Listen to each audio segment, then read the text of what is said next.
মোৰ বিবেকেৰে আপোনালোকক বাৰে বাৰে এই ভাষাষাৰ কৈছোঁ, the honourable CM of Assam. কাৰণ আপুনি কাশ্মীৰ আৰু নেপাল নোহোৱাটো মই কামনা কৰাৰ কাৰণে আপোনাক ৰিপিটেডলি কৈছোঁ। আপুনি যিমান সোনকালে গৃহ বিভাগ আপোনাৰ হাতত, আজি যেনেকৈ নহওক আপুনি যিমান সোনকালে এই ইয়াৰ যিটো দোষীক আপুনি সাব্যস্ত কৰে, ন্যায় সাব্যস্ত কৰে, যেনেকৈ নহওক সিমানে অসমৰ অস্তিত্ব স্বাভিমান আৰু শান্তি বিৰাজমান হ'ব। গতিকে আশা কৰোঁ যদি আপুনি অসমৰ CM হয়, অসমক শান্তি বিৰাজমান কৰে, আপুনি অতি সোনকালে এটা দুটা দিনৰ ভিতৰতে এই ন্যায়টো দিব লাগে। নহ'লে অসমখন অশান্ত কৰাৰ প্ৰথম মূলতে আপুনি বাকী যিবোৰ মানুহে আজি জুবিন গাৰ্গক লৈ কথা মন্তব্য কৰিছে, তেওঁলোকক এষাৰ কথাই ক'ম, যোনেই নহওক সি যোনেই নহওক, পৃথিৱীৰ যোনেই নহওক, ৰজা কিন্তু জুবিন গাৰ্গ, অসমক পপুলাৰ জুবিন গাৰ্গে কৰিছে, আপোনালোকে কৰা নাই। গতিকে আপোনালোকৰ মন্তব্য ইয়াৰ কোনো অৰ্থ নাথাকে আৰু আপোনালোকৰ কথাবোৰে আপোনালোকৰ আত্মসন্মান ধ্বংস কৰিছে। গতিকে আপোনালোকক সকলোকে অসমবাসীক এষাৰ কথাই ক'ম, একগোট হৈ আত্মস্বাভিমান আৰু আমাৰ যিটো আত্মজ্ঞান সেইখিনি ব্যৱহাৰ কৰি অসমৰ জাতীয়তাবাদ ধৰক, স্বাধীনতাৰ নাম লৈ আজি অসমখন ধ্বংসৰূপী কৰিছিলে। কোনে কৰিছিলে? আজি পৰেশ বৰুৱাহঁতে। গতিকে তেওঁলোকে পাৰিছে নেকি আজিলৈকে অসমখন জোন লগাব? গোটেই অসমক একগোট কৰিছে, জাতি ধৰ্ম বৰ্ণ নিৰ্বিশেষে সকলো ধৰ্মক একগোট কৰা মানুহ এজন। তেওঁৰ আজি যিটো সমাধিস্থলী সেইটো পুণ্যস্থান হৈ গ'ল, স্বৰ্গীয় আত্মাৰ পুণ্যস্থান। সেই জেগাটো মন্দিৰ হৈ থকা নাই। অসমৰ প্ৰতিটো জাগাৰ মানুহ তেওঁ তাতে আহি পেলাই প্ৰণাম কৰিছে, ধূপ জ্বলাইছে, চাকি জ্বলাইছে আৰু অসমৰ একগোট হৈছে। কিন্তু সেই একগোটটো তেওঁ কৰিব পাৰিছে জানো? পোনপ্ৰথমে the legend of Assam Zubeen Garg আৰু দ্য হামিং কিং, তেওঁৰ বিদেশী আত্মা চিৰশান্তি কামনা কৰিলোঁ, যদিও তেওঁ এতিয়ালৈকে ন্যায় পোৱা নাই। কাৰণ legends R always legends and De R always unique and De R always immortal. যিহেতু তেওঁলোকে অমৰ আৰু তেওঁলোকৰ কৰ্মৰ জৰিয়তে আজি অসমক শীৰ্ষশ্ৰেষ্ঠ স্থানত লৈ আহিলে। বিশ্বৰ 195খন কাণ্ট্ৰিৰ 195খন কাণ্ট্ৰিয়ে আজি অসমক চাৰ্চ কৰিছে বিকজ অফ জুবিন গাৰ্গ। এই জুবিন গাৰ্গ যিটো সুপুত্ৰ আমাৰ অসমৰ, সেই ভূমিপুত্ৰই যিটো আজি অসমক দি গ'লে, অসমক চিৰশ্ৰেষ্ঠ স্থানত লৈ গ'লে, এই স্থানত লৈ যোৱাৰ কিন্তু গৰিহণা আৰু অৰিহণা হ'ল জুবিন গাৰ্গৰ। তো এই অসমকে আৰু চিৰশ্ৰেষ্ঠ স্থানত অনা জেগা এটা আজি আলফাত যিটো আজি পৰেশ বৰুৱা ডাঙৰীয়া, তেওঁ আচলতে আমাৰ পিতৃতুল্য, মোৰ পিতৃতুল্য হ'ব। কিন্তু তেওঁ আজি বাংলাদেশত থাকি অসমৰ অস্তিত্ব স্বাভিমানক তেওঁ এনেকৈ কোৱাটো আচলতে লজ্জাজনক। যেতিয়া আলফাৰ পৰা চালফাবোৰ হৈছিল, মানে পৰাজয় সৈনিকবোৰ হৈছিল, তেতিয়া তেওঁ ক'ত আছিলে? যেতিয়া আমাৰ গুপ্ত হত্যা হৈছিলে AGPৰ দিনত, যেতিয়া অসমীয়া যুৱচামবোৰ মৰিছিলে, আজি যে অসমীয়া যুৱচামত নিজে অসমত যে আমি ভগনীয়া, এই অসমৰ অসমীয়া আজি সঁচাকেই ভগনীয়া, সেই ভগনীয়া স্থানটো তেওঁ কেতিয়াবা জোৰ লগাব পাৰিলে, যোগ লগাব পাৰিছে জানো? আজি তেওঁ বাংলাদেশত থাকি আজি জুবিনক লৈ তেওঁ মন্তব্য দিয়াটো সঁচাই লজ্জাজনক। কাৰণ তেওঁ এজন পিতৃতুল্য, জুবিনৰো পিতৃতুল্য। গতিকে পিতৃতুল্য মানুহ এজন কেনেকুৱা এটা ভাষা, যোনে অসমক, মই তেওঁক বাৰে বাৰে কৈছোঁ, আলফাৰ নাম লৈ, স্বাধীনতাৰ নাম লৈ আজি অসমখন ধ্বংসৰূপী কৰিছিলে। কোনে কৰিছিলে? আজি পৰেশ বৰুৱাহঁতে। গতিকে তেওঁলোকে পাৰিছে নেকি আজিলৈকে অসমখন জোন লগাব? গোটেই অসমক একগোট কৰিছে, জাতি ধৰ্ম বৰ্ণ নিৰ্বিশেষে সকলো ধৰ্মক একগোট কৰা মানুহ এজন। তেওঁৰ আজি যিটো সমাধিস্থলী সেইটো পুণ্যস্থান হৈ গ'ল, স্বৰ্গীয় আত্মাৰ পুণ্যস্থান। সেই জেগাটো মন্দিৰ হৈ থকা নাই। অসমৰ প্ৰতিটো জাগাৰ মানুহ তেওঁ তাতে আহি পেলাই প্ৰণাম কৰিছে, ধূপ জ্বলাইছে, চাকি জ্বলাইছে আৰু অসমৰ একগোট হৈছে। কিন্তু সেই একগোটটো তেওঁ কৰিব পাৰিছে জানো? যিহেতু তেওঁ পাৰা নাই, অসমৰ নাম চিৰযুগমীয়া কোনে কৰিলে? জুবিন গাৰ্গে কৰিলে। গতিকে পৰেশ বৰুৱা ডাঙৰীয়া, তেওঁ পিতৃতুল্য বুলি কাৰণ তেওঁ বয়সত ডাঙৰ বহুত, তেওঁ কেতিয়াবা অসমৰ নাম চিৰযুগমীয়া কৰিব পাৰিলে জানো? যদি পাৰিলহেঁতেন তেওঁ বাংলাদেশত নাথাকিলহেঁতেন। তেওঁ আহক অসমত আহি পেলাই তেওঁ কথা কওক। তেওঁ পিতৃ হিচাপে কয়, তেওঁ আলফা হিচাপে কয়। তেওঁলোকে গ্ৰহণযোগ্য তেতিয়াই হ'ব যদি তেওঁলোকৰ আলফাৰ জেগাত যাই পেলাই চালফা নহ'লহেঁতেন। আজি চালফাবোৰে যে আজি তেওঁলোকে ধন সংৰক্ষণ বা তেওঁলোকে আৰ্নিং কৰিব পাৰিছে, বাকী অসমীয়া কথাই কিয় পৰা নাই? জানিব লাগিব। তেওঁ আজি বাংলাদেশত থাকিছে, তেওঁ ছিকিউৰ্ড আছে, তেওঁ ল'ৰা ছোৱালী কি কৰিছে সেইটো তেওঁ জানিব। কিন্তু তেওঁৰ দায়িত্ব আছিল অসমৰ যদি সুপুত্ৰ হয়, অসমত আহি পেলাই অসমৰ স্বাভিমান ধৰক। আৰু জুবিন গাৰ্গক কথা কোৱাৰ অধিকাৰ তেওঁৰ এই কাৰণে নাই, যি কথাই নকওক তেওঁৰ কথা অকান আৰু অতুল্য। কাৰণ সেই কথাখিনিৰ কোনো অৰ্থহীন হোৱাৰ কাৰণ এটাই, কাৰণ জুবিন গাৰ্গে অসমখনক বিশ্বত প্ৰসিদ্ধ কৰিলে, আমাৰ জাতীয়তাবাদ ধৰিলে। আৰু আলফাই কিন্তু আজিলৈকে জাতীয়তাবাদটো ধৰিব নোৱাৰিলে, কাৰণ তেওঁলোকে অসম স্বাধীনৰ কথা কৈছিল। পাৰিছে জানো? নাই পৰা। কিন্তু সেই অসমখনকে চিৰশ্ৰেষ্ঠ স্থানত অনা মানুহজনেই হ'ল Zubeen Garg, the humming king. যাৰ কোনো ল'ৰা ছোৱালী নাই, তেওঁৰ কিন্তু কোনো বংশ ধৰা নাই, কিন্তু অসমখনকে তেওঁ বংশ বুলি ভাবি ল'ৰা ছোৱালী বুলি ভাবি অসমৰ নাম চিৰযুগমীয়া কৰিলে। সেই মানুহজনৰ যিজন মানুহ টকা নাই, য'ত টকাক লৈ আজি এই গভৰ্ণমেণ্টে চিঞৰ বাখৰ কৰিছে, আৰু এই টকাক লৈ আজি গভৰ্ণমেণ্টে পপুলাৰিটি দেখি আজি জুবিন গাৰ্গৰ পপুলাৰিটি দেখা পোৱাৰ পিছত যেতিয়া দেখিলে সমাধিস্থলৰ পপুলাৰিটি ইমান মানুহৰ সমাগম, তেতিয়া তেওঁলোকে এটা SOP দিলে। SOPটো দিয়াৰ আগতে কথাখিনি কি, সেইখিনি কি Himanta Biswa Sarma the CM of Assam তেওঁৰ প্ৰাইভেট প্ৰপাৰ্টি নেকি? অসমত জুবিন গাৰ্গ কি তেওঁৰ নেকি?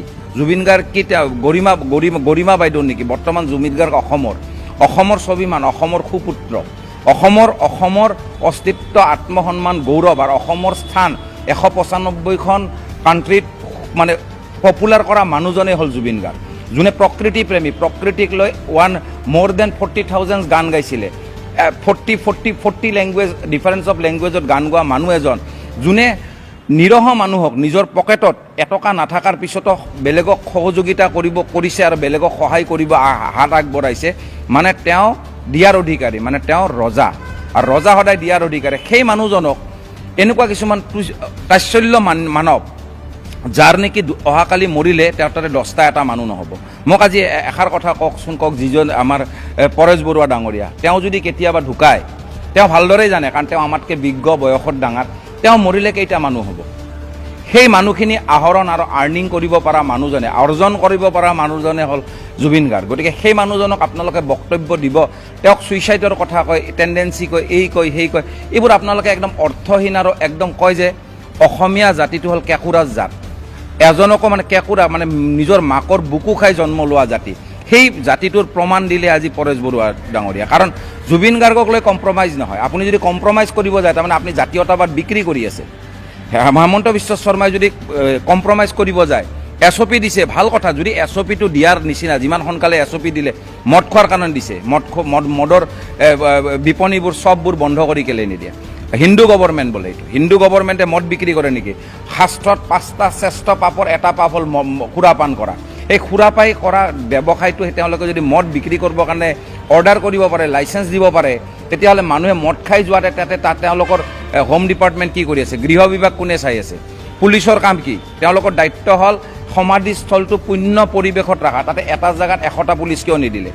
তেওঁক যেতিয়া লৈ, এই যে সাধাৰণ মানুহ এটা, আচলতে এটা ভাষা থাকে নহয়, যিটো আচলতে এই সিদ্ধাৰ্থ শৰ্মা, যিটো চুৰ, মানে চুৰ বুলি ক'ব লাগিব, কাৰণ এই মানুহৰ পৰা টকাই শ্ৰেষ্ঠ বুলি ভাবিছিলে, আজি সেইকাৰণে সেই কাৰাগাৰৰ পিছত আছে, আৰু অসমবাসীয়ে তেওঁক লেইলেই চেই কৰিছে, কাৰণ অসমত তেওঁ কাৰাগাৰৰ পৰা ওলালেও মৰিল, নোলালেও মৰিল। গতিকে সেই মানুহজনে অকল টকাক লৈ দৌৰিছিলে, আৰু জুবিনক যেতিয়া কোনোবাই লগ ধৰিব গৈছিলে, তেওঁ লগ ধৰিব দিয়া নাছিলে, তেওঁ নিজৰ স্বাৰ্থ লোভটো পূৰণ কৰিব বিচাৰিছিলে। ঠিক তেনেদৰে লগ ধৰিব নোৱাৰে, ঠিক তেনেদৰে এই SOPটো হেমন্ত বিশ্ব শৰ্মা ডাঙৰীয়াই দিয়াৰ অৰ্থটো এটাই যে তেওঁ জুবিন গাৰ্গৰ যিটো পপুলাৰিটি সেইটো হ্ৰাস কৰিব বিচাৰিছে, কাৰণ হেমন্ত বিশ্ব শৰ্মাই বুজি পালে যে টকা কেতিয়াও শ্ৰেষ্ঠ হ'ব নোৱাৰে, টকাই কেতিয়াও মানুহক শ্ৰেষ্ঠতা প্ৰদান নকৰে, অমৰত্ব প্ৰদান নকৰে। সেইকাৰণে যিমান পাৰে পলিটিকেলি তেওঁলোকে অসমখন ধ্বংস কৰিব বিচাৰিছে।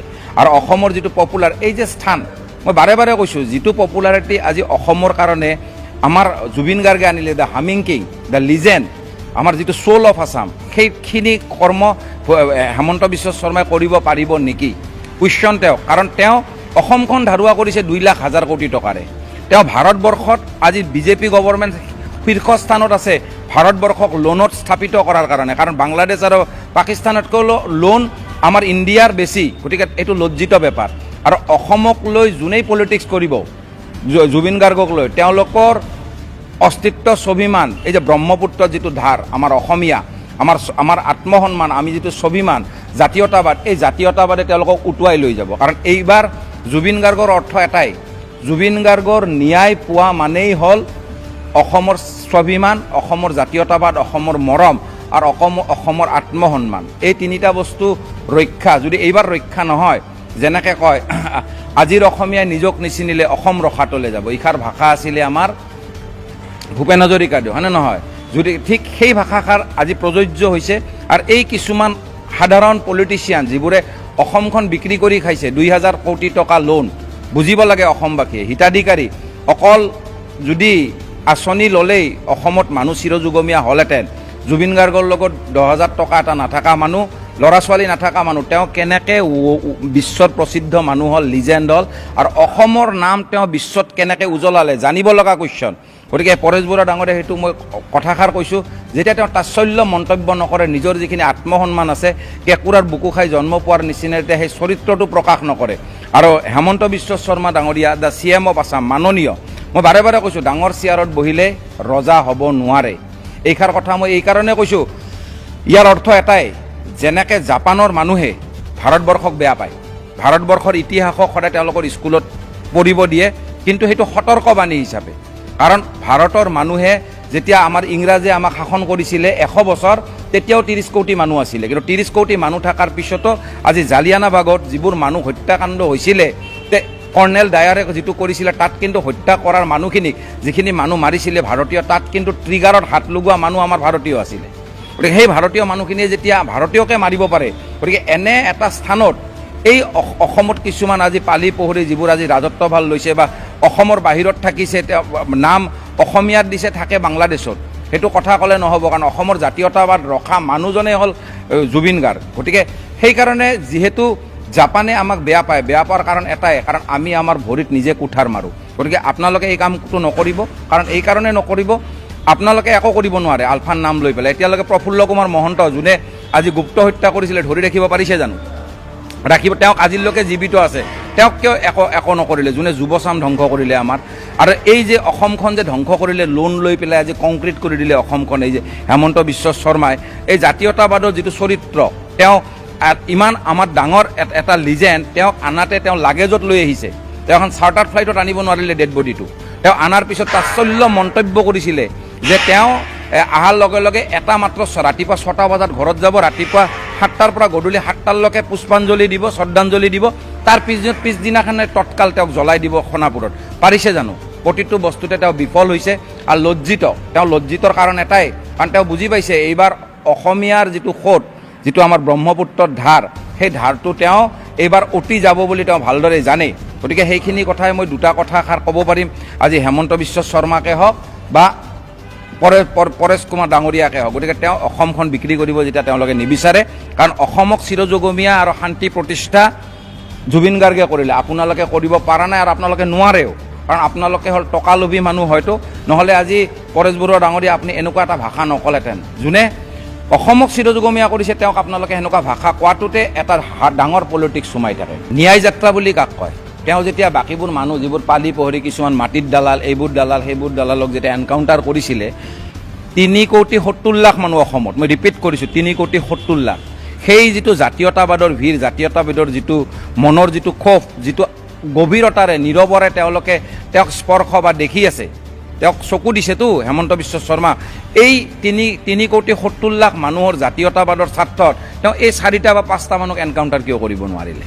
তেওঁলোকে যে ইমান এনকাউণ্টাৰ কথা কয়, ইমান পইচাৰ কথা কয়, ইমানবোৰ যে আজি ব্ৰিজ বনাইছে, ইমান বিজনেছ কৰিছে, কিন্তু তেওঁ বাৰে বাৰে কৈছে আমাৰ বিজেপি চৰকাৰ, মই কৰিম, মই মানে কি?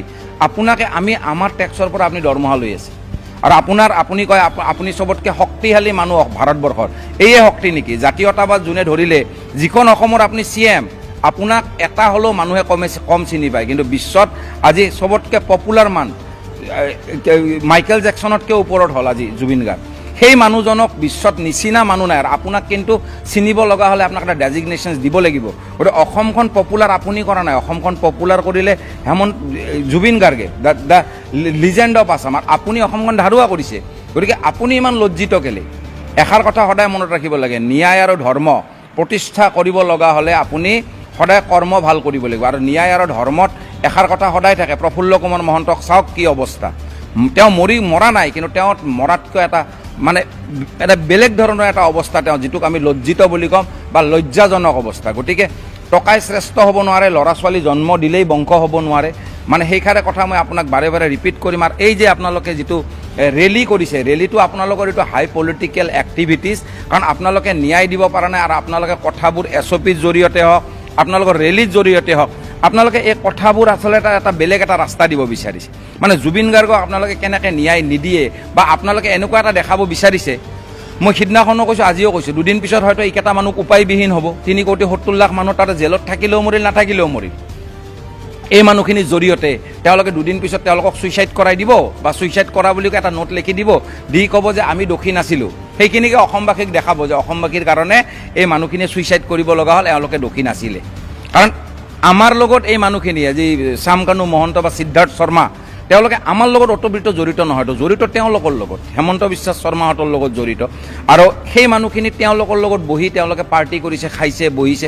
গতিকে তেওঁলোকৰ লগত এইবোৰ যে ঘনিষ্ঠ, এই ঘনিষ্ঠৰ যিটো কাৰণ, সেই কাৰণটো তেওঁলোকে আজিলৈকে ব্যাখ্যা কিয় কৰা নাই। তেওঁলোকৰ বংশগতৰ মানুহেই তেওঁলোকৰ লগত বিজনেছ কৰি আছে, আমি কৰা নাই আৰু আমি নকৰোঁ।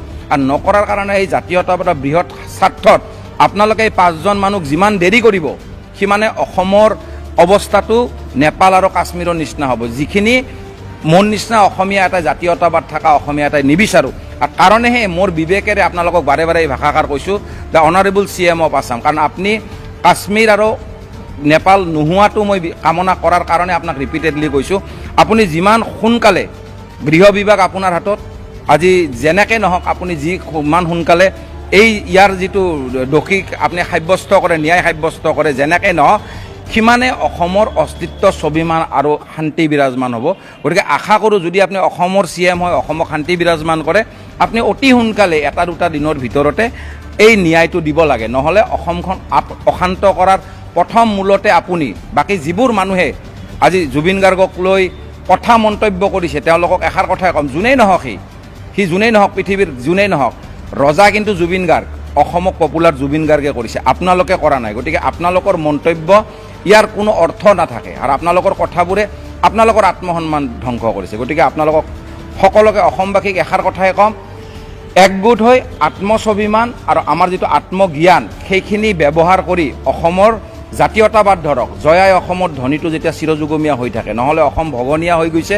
আৰু গতিকে সকলোৱে আগবাঢ়িব লাগে আৰু আগবাঢ়ি ইয়াক ন্যায়ৰ কাৰণে আগবাঢ়িব লাগে। জেলৰ যাত্ৰাটো আচলতে এটা গোটেই ঘটনাটো এটা অনাকাংক্ষিত এক ঘটনা আৰু কেতিয়াবা জীৱনত মানে কেতিয়াবা ভবা নাছিলোঁ যে যিজন মানুহক প্ৰাণ ভৰি ভাল পাওঁ, যিজন মানুহৰ কাৰণে আজি অজয় ফুকন হ'লোঁ, যিজন মানুহৰ লগত বহু সান্নিধ্যত, তেখেতৰ সান্নিধ্যত বহু গীত সৃষ্টি হ'ল, তেখেতৰ পৰা বহুত শিকিলোঁ, বহুত জানিলোঁ আৰু দিন ৰাত একাকাৰ কৰিছোঁ মানুহজনৰ লগত, সেই মানুহজন হঠাৎ এনেকুৱা এটা ঘটনা ঘটিব, নোহোৱা হৈ যাব। আৰু তাৰপিছত দেখিলোঁ যে যিকেইগৰাকী গৈছিল লগত, সেইকেইগৰাকীয়ে হেমাহিৰ কাৰণে, অৱহেলাৰ কাৰণে, তেওঁলোকৰ আচলতে কোনো ধৰণৰ মানে দায়িত্ববোধ জ্ঞান নথকাৰ বাবে আজি আমি অসমে আমাৰ এক সম্পদক আমি হেৰুৱালোঁ। তো সেইখিনি কথা মোৰ আচলতে লগে লগে খং উঠিছিল যেতিয়া খবৰটো পালোঁ। মই ক'লোঁ কেনেকৈ হ'ল, এনেকৈ হ'ল, কেনেকৈ কি ঘটিলে, যে সাঁতুৰি কিনে। বোলো এইখিনিতোতো চিধাকৈ ক'বলৈ গ'লে মানে ডাইৰেক্ট কথা যে সিদ্ধাৰ্থ আৰু শেখৰে ৰেছপঞ্চিবল ল'বই লাগিব, কাৰণ কিয় তেওঁলোকে গৈছিল নহয় লগত আৰু মানুহজনক তেওঁলোকেই আৱৰি ৰাখে মেক্সিমাম সময়, আৰু সেইকাৰণে তেওঁলোকৰ বিৰুদ্ধে প্ৰতিবাদ কৰিলোঁ। তাৰপিছত শ্যামকানু মহন্ত, যিগৰাকী ফেষ্টিভেলত জুবিন গাৰ্গ গৈছিলে, আৰু তেওঁ আগতেও বহু আচলতে এনেকুৱা ধৰণৰ কিছুমান অধ্যায় আছে যিবিলাক আমি আগতেও কৈছোঁ যে তেওঁক মানুহজনক পচন্দ নহয়। আছে নেকি আগতে? আছে মানে কেইদিনমানৰ আগতেতো ঘটনাটো সংঘটিত হৈ গৈছে যে এই ৰঙালী ফেষ্টিভেলত জুবিন দা যে গৈ কিনে এই গেটত যে হেৰি কৰাৰ মানে এইখিনি তেওঁ অনুষ্ঠানত নৰ্থ ইষ্ট ফেষ্টিভেলে হওক বা ৰঙালী ফেষ্টিভেলতে হওক, জুবিন দাৰ কিবা এটা নহয় কিবা এটা গণ্ডগোল হয়। এইটো এতিয়া পৰা নহয়, একদম আৰম্ভণিৰ পৰা। দিল্লীত পাতিলেও হয়। দাদাই মানে নাজানো মানে কি মানুহজনক ভাল পায় নে বেয়াই পায়নে, কাৰণ কিয় মানুহজনক অন্তৰে ভাল নাপায় মানে, সেইখিনি আমি অনুভৱ কৰোঁ, কাৰণ কিয় কথাত বতৰাৰ ভিতৰত আমি গম পাওঁতো। তাৰপিছতে তেওঁতো এবাৰ ৰঙালী ফেষ্টিভেল পাতি মই দাদাক লৈ গ'লোঁ, কিবা পেৰামটৰ এইবিলাক বিভিন্ন ধৰণৰ খেলা ধূলা এইবিলাক আনিছিলে, সেইখিনি অপেনিং কৰালোঁ। তাৰপিছতে লাষ্টত যেতিয়া আমি উঠিছোঁ সেই পেৰামটৰ মানে আকাশত উৰিছোঁ, সেইবিলাকৰ পইচা মোৰ পৰা লৈ লৈছে, কাটিছে। তেতিয়া জুবিন দাক কৈছোঁ যে মই মানুহটো ঠিক মানুহ নহয়, পইচাৰ কাৰণে ই মানে মানে এনেকুৱা ধৰণৰ কাম কৰে, সেইবিলাক কথা। আৰু যিজন মানুহে জুবিন দাৰ নিচিনা এজন অসমীয়া এক সত্তাক লৈ গৈছে, তাতে যি ধৰণে ইমান ডাঙৰ এটা ফেষ্টিভেল পাতিছে, সেই ফেষ্টিভেলটোত মানে সকলোৰে সহায় আছে, মানে ডাঙৰ ডাঙৰ মানুহৰ। তো তেনেকুৱা এক ফেষ্টিভেলত, আৰু তেওঁলোকেতো মানে সদায় মানে বিভিন্ন অনুদান, চৰকাৰী অনুদানেই হওক বা বিভিন্ন অনুদান লৈয়ে এনেকুৱা ফেষ্টিভেল পাতে। ফেষ্টিভেলৰ এখন বজাৰ সাম্ৰাজ্য তেওঁলোকে গঢ়িছে তেনেকৈ ইনকাম কৰি আছে বহুত টকা আৰু প্ৰথমে কিন্তু অসমত ফেষ্টিভেল আমি আৰম্ভ কৰিছিলোঁ জুবিন গাৰ্গ ফেষ্টিভেল বা এনেকুৱা ধৰণৰ কিন্তু সেই পিছলে তেওঁ বেপাৰ হিচাপে ল'লে আমিতো এক অসমীয়া মানে জাতিৰ মানে কেতিয়াবা ধৰক ভোগালী বিহু আহে আমাৰ ৰঙালী বিহু আহে বা আমাৰ জুবিন দাৰ এটা এক সম্পদ বা তেনেকুৱা ধৰণৰ ভাল ভাল অসমৰ সংগীতক লৈ সংগীত মহোৎসৱ পাতোঁ কিন্তু তেওঁতো সেই north east festival Rongali festival এনেকৈ পাতি মেলি বহুতক ব্যৱহাৰ কৰিছে বহু ছোৱালীক বেলেগ বেলেগ ধৰণৰ মানে প্ৰস্তাৱ দিছে এইবিলাকো আমি গম পাওঁ গম পাইছোঁ তাৰপিছতে জুবিন দাক নি যে তেওঁ আলৈ এথানি কৰিলে জুবিন দাক নি যেনেধৰণে ৰাখিব লাগিছিলে সেইখিনিতো তেওঁ নাৰাখিলে আৰু তেওঁ যি নৈতিক দায়িত্ব স্বীকাৰ কৰি কিনে তেওঁ ভুলখিনি তেওঁ মানে ক'ব লাগিছিলে তেওঁ নকৈ মই মানে মতা নাছিলোঁ নহয় নিজে আহিছিল এনেকুৱা ধৰণৰ আবুল তাবুল ব্লেকমেইল কৰিব ধৰিলে তাৰপিছত তেওঁলোকৰ বিৰুদ্ধে যদি আমি প্ৰতিবাদ নকৰোঁ তেওঁলোকক গ্ৰেপ্তাৰ কৰিব লাগে বুলি যদি আমি নিচিঞৰোঁ তেনেহ'লে কোনে চিঞৰিব আৰু সেইকাৰণে এই ক'ৰবাত প্ৰতিবাদ কৰিব যাওঁতে সেই আৱেগত যেতিয়া বহুত জুবিনদাৰ শোকত ম্ৰিয়মান হৈ আছিলোঁ আমি তাৰপিছত সেই আৰু গ্ৰেপ্তাৰ হ'ব লগা হ'ল সেইখিনি একো ডাঙৰ কথা নহয় সেইখিনি জুবিন দাৰ কাৰণে ছেক্ৰিফাইচ ত্যাগ বা জুবিন দাৰ কাৰণে আৰু বহুতখিনি কৰিবৰ কাৰণে আমি প্ৰস্তুত আছোঁ আৰু তেতিয়া আচলতে যেতিয়া গ্ৰেপ্তাৰ কৰা হ'ল প্ৰথমতে মানসিকভাৱে অকণমান মানে ভাঙি পৰা যায় কাৰণ কিয় কেতিয়াও জেল দেখা নাই কেতিয়াও থানাৰ লকআপ দেখা নাই কিন্তু আমাক অন্যায়ভাৱে মিছা অভিযোগ দি যেতিয়া গ্ৰেপ্তাৰ কৰিব তেতিয়া অকণমান দুখ লাগে বা অলপ মনত আঘাত সানে আৰু তাতোতকৈ ডাঙৰ কথা মোৰ যেতিয়া পৰিবাৰে যেতিয়া চকুলো টুকিছিলে কাৰণ কিয় মোক সেইটো ৰূপত কেতিয়াও দেখি মানে কোনেও চাব নিবিচাৰে এগৰাকী মানে নিজৰ ৱাইফে হাজবেণ্ডৰ তেনেকুৱা এটা আৰু আমি হ'লোঁ সৃষ্টি কৰা মানুহ অসমৰ সংগীত জগতত ৩,০০০ অধিক গান উপহাৰ দিছোঁ ইমান জুবিন দাৰ লগত মা দেউতা ভগৱান নিচিনা গান সৃষ্টি কৰিছোঁ ৰাইজক উপহাৰ দিছোঁ তাৰপিছত আমি ধ্বংসৰ কাম্যটো আমাৰ কেতিয়াও নহয় আমি জানো ধ্বংস কৰিম আমি জানো হিংসাত্মক কিবা কাৰ্য কৰিম আমি জানো ক'ৰবাত ৰাস্তাত শিল দলিয়াবলৈ যাম সেইখিনি ইমানখিনিওতো আমাৰ মানে সেনেকুৱা নহয় প্ৰকৃতিৰ মানুহ নহয় কিন্তু সেইবিলাক কথাত মানে হেৰি কৰা হ'ল বৌকো মোৰ বিষয়ে মানে লগোৱা মানুহ আছে আৰু বৌয়ে হয়তো মানে ইমান বেছি আগতে যি ধৰণে মোক ভাল পাইছিলে সেই ধৰণৰ ভাল পোৱাটো মানে কমি গৈছে কাৰণ কিয় সেই মানুহখিনিয়ে পৰিকল্পনা কাৰণ সেই মানুহখিনি যেতিয়া কাষত একেবাৰে বৌৰ লগত লাগি থাকিব জুবিনদাৰ লগত থাকিব এনি টাইম যেতিয়া কৈ থাকিব এই অজয় ফুকন আমুক অজয় ফুকনে তামুক কৰিলে অজয়ে তামুক কৰিলে অজয়ে আপোনাৰ গোটেই বস্তুবিলাক চব মানে হেৰি কৰিছে তাৰপিছত চব তাৰ মতে চলে এই ফেন ক্লাবটো এতিয়া তাৰে গোটেই সি গোটেই লৈ ল'ব গোটেই মানে তাৰ নিজৰ পাৰ্চনেল কামত ইউজ কৰিব কিন্তু সেনেকুৱা ধৰণৰ কথা কয় কিন্তু জুবিনদাই এটা কথা কয় যে কি সি মোক দিছে বহুত মই তাক দিছোঁ যে নাজানো সি মোক ফেন ক্লাব বনাই দিছে সি মোক হিট গান গোৱাইছে তাৰপিছতে বছৰটোত মোক 10-12 লাখ টকা গান গোৱাই দিয়ে চিনেমা থিয়েটাৰ চবতে মিলি তো মই তাক কি দিছোঁ নাজানো কিন্তু সি মোকতো দিছে তো মই তাক মানে বেয়াকৈ ক'বৰ কাৰণে বা মই তাক উলিয়াই দিবৰ কাৰণে কি তেনেকৈও তেওঁলোকক কৈছে তাৰপিছত সেইবিলাক কথা গোটেইবিলাক হেৰি চবৰে বহুত আচলতে এখন অধ্যায় আছে জুবিনদাৰ লগত যিমান প্ৰত্যাহ্বান যিমান মানে চেলেঞ্জ মই গ্ৰহণ কৰিব লগা হৈছে কিমান মানে মই ফেচ কৰিছোঁ মোৰ মানে বহু বিপদৰ সন্মুখীন হৈছোঁ বহু বিতৰ্কৰ সন্মুখীন হৈছোঁ বহু সমালোচনাৰ সন্মুখীন হৈছোঁ কিন্তু মই জুবিনদাৰ পৰা কেতিয়াও কোনোদিনে পিছুৱাই অহা নাই এতিয়া তেওঁ মৃত্যুৰ আগতেও সেই ষড়যন্ত্ৰ আছিলে মোক বেয়া পোৱা মানুহ আছিলে তেওঁৰ কাষে পাশে কিন্তু তথাপিতো মই তেওঁৰ লগত কাম কৰি আছিলোঁ তেওঁ মোক ভাল পাই আছিলে তেওঁ মোক জানে আৰু মই তেওঁক জানো মৃত্যুৰ পিছতো মানুহজন নাই যেতিয়া কিন্তু মইতো তেওঁক হৃদয়ংগম কৰিছিলোঁ জানো আৰু যিটো কথাত মই মাত মাতিব লাগে চিধাকৈ ষ্ট্ৰেইট জুবিনদাই শিকাই থৈ গৈছে যে চিধা কথা কবি চিধা বস্তুত মাত মাতিবি ভয় নকৰিবি তো ডেফিনেটলি মাত মাতিম এতিয়া তাৰপিছতো কিন্তু সেই যিটো লবি বুলি কওঁ সেই লবিটোৰ কিন্তু এতিয়াও তেওঁলোকক ষড়যন্ত্ৰ জনায় এতিয়াও কিন্তু তেওঁলোকে ক'ৰবাত নহয় ক'ৰবাত জুবিন গাৰ্গক ব্যৱহাৰ কৰি আছে জুবিন গাৰ্গৰ নাম ব্যৱহাৰ কৰি আছে আৰু আজি এছামে জুবিন দাক টকা পইচা লুটি মেলি খালে জুবিন দাক ব্যৱসায় কৰালে জুবিন দাক ঠিকা কৰালে জুবিন দাক মানে কি কৰোৱা নাই বহুত কিবা কিবি কৰালে কাৰোবাৰ ওচৰত মানে ধৰ ৰিকুৱেষ্টটো কৰালে যে সেই মানুহখিনিয়ে তাৰপিছত সেই মানুহখিনি এছামে আকৌ সিদ্ধাৰ্থ হেতৰ নিচিনা মানুহখিনিয়ে কি কৰিলে জুবিন দাক লুটি পুটি খাই জুবিন দাক মানে কি কৰিলে যে টকা পইচা সকলো মানে হেৰি কৰিলে হয়নে তো সদায় জুবিন দাক টকা বনোৱা মেচিন হিচাপে ব্যৱহাৰ কৰিলে আৰু সেয়া কথা জুবিন দাই নিজে কৈ গৈছে সিহঁতে মোক মেচিন বনাই পেলাইছে এনেই কোৱা নাই কাৰণ কিয় সিদ্ধাৰ্থ খুব আছিলে কিন্তু কথাটো যেতিয়া কৈ আছিলে জুবিন দাক পইচাৰ কাৰণে ব্যৱহাৰ কৰিছে আৰু ঠিক তেনেকৈ সেই শেখৰে প্ৰথমটো ভালেই আছিল সি এজন টেলেণ্টেড ল'ৰা আছিলে পিছলৈ তাৰো অকণমান সিদ্ধাৰ্থৰ লগত পৰি এইটো মই জানো যে সিদ্ধাৰ্থৰ লগত পৰি পইচাটো বেছি মাথা মাৰিলে ন পইচা লোভ হ'ল আৰু তাৰ সি বিভিন্ন ধৰণৰ কিছুমান কথা লগোৱা যুজোৱা এইবিলাক কাম কৰিব ল'লে যিটো ল'ৰাই প্ৰথমে জুবিন দাই তোক বহুত ভাল পাইছে দেই জুবিন দাই তোৰ এই গানবিলাক বা কি মানে ধুনীয়া ধুনীয়া গান গোৱা এই ল'ৰাটো বহুত হেৰি দেই ইয়াক মানে আমাৰ লগত ৰাখিব লাগিব যেতিয়া আমি খাৰঘুলি স্থিতিটো আমি একেলগে হেৰি কৰিছোঁ দাদাৰ লগত আমি কষ্ট কৰি মেলি আমি মানে হেৰি কৰা তাৰপিছতে সেই শেখৰে সদায় মোক ছাপোৰ্ট কৰে থাকে আমি একেলগে আমিতো পূৰা লগৰ বন্ধু নিচিনা তাৰপিছত এটা সময়ত কি হয় ক'ৰবাত শুনিলোঁ যে শেখৰেই জুবিন দাক মোৰ বিষয়ে মানে বেয়াকৈ লগায় সিদ্ধাৰ্থে লগায় এনেকুৱা আৰু বহুত মানুহ আছে তো তেনেকুৱা সেইবিলাক কথা শুনিলোঁ বেয়া লাগিছিল আৰু তাৰপিছত মই জুবিন দাকো মই সিদ্ধাৰ্থৰ কথা বহুতবাৰ কৈছোঁ কিন্তু ই কিন্তু আপোনাৰ কাৰণে বিপদজনক দেই দাদা তেতিয়া কি কৈছিলে দাদাই মানে কি হয় তেওঁ এটা বান্ধোনত আচলতে বান্ধ খাই থাকেতো মেনেজাৰ এজনে মানে গোটেইখিনি চলাই আছে হঠাৎ মানুহ এজনক সলনি কৰি দিব নোৱাৰে যেতিয়া টাৰ্চেম দা গুচি গ'ল তেওঁ মেনেজমেণ্ট কৰিছিলে তাৰপিছত জুবিন দা অকণমান অসুবিধা হৈছিলে তাৰপিছত সিদ্ধাৰ্থ আহিলে সিদ্ধাৰ্থে মেনেজমেণ্ট কৰি কিনে সিদ্ধাৰ্থ ধুনীয়াকৈ চলায় আৰু কি মেনেজমেণ্ট কৰিবলৈ কেনেকৈ বেলেগ কি আছিল যে প্ৰথম মানে শ্ব'জকেইখন মানে ভালকৈ চলাব লাগে কিন্তু তাৰপিছত সেই প্ৰথমে সিও এখন ভঙা ভেচপা লৈ আহিছিলে তাৰপিছতো তাৰ মানে হেৰিবিলাক সালসলনি হৈ গ'ল বেলেগ হৈ গ'ল কথা বতৰা বেলেগ তাৰপিছত আৰু বহুত ঘটনা আছে মিছন চাইনাৰ সময়ত বহুত ঘটনা তেওঁলোকে ঘটাইছে তো এই কিছুমান আৰু ধৰক মানে হিৰইনবিলাকৰ লগতে হওক বা